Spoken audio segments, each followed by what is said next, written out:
The rain hammered against the glass windows of the tallest building in the city, the kind of storm that seemed to mock everything inside.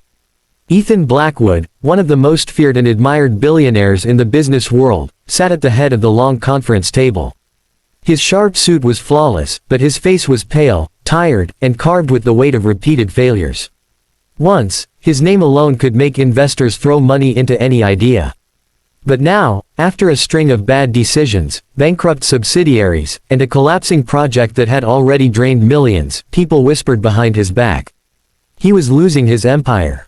He was losing control. The room was filled with executives shifting nervously, their voices full of excuses. The numbers don't add up. We can't fix it in time.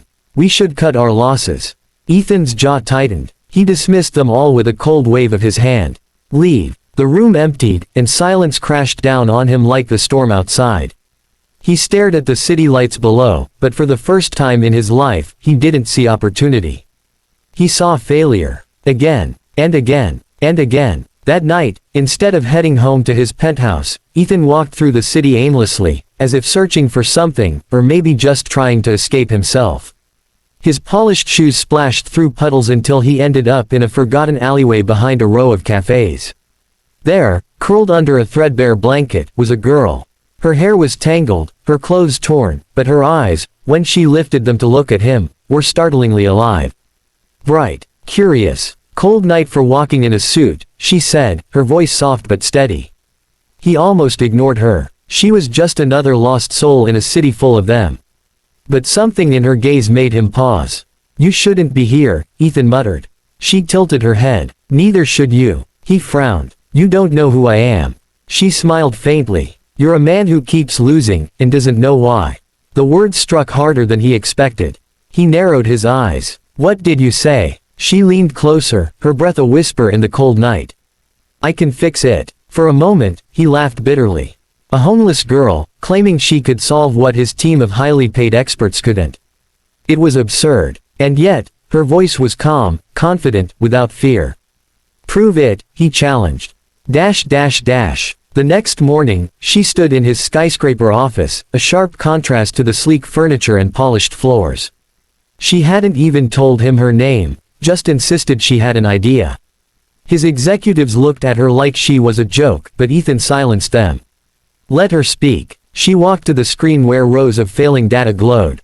With a few taps on the keyboard, she frowned. You've been trying to solve the wrong problem, she said.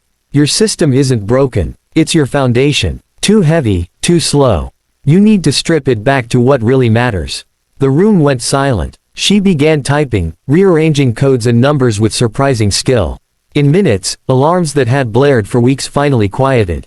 The system rebooted smoothly. The impossible, fixed, just like that. Ethan stared, stunned. His team murmured in disbelief.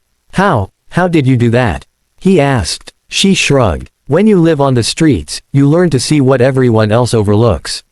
For the first time in years, Ethan felt a spark of something he thought he had lost, hope.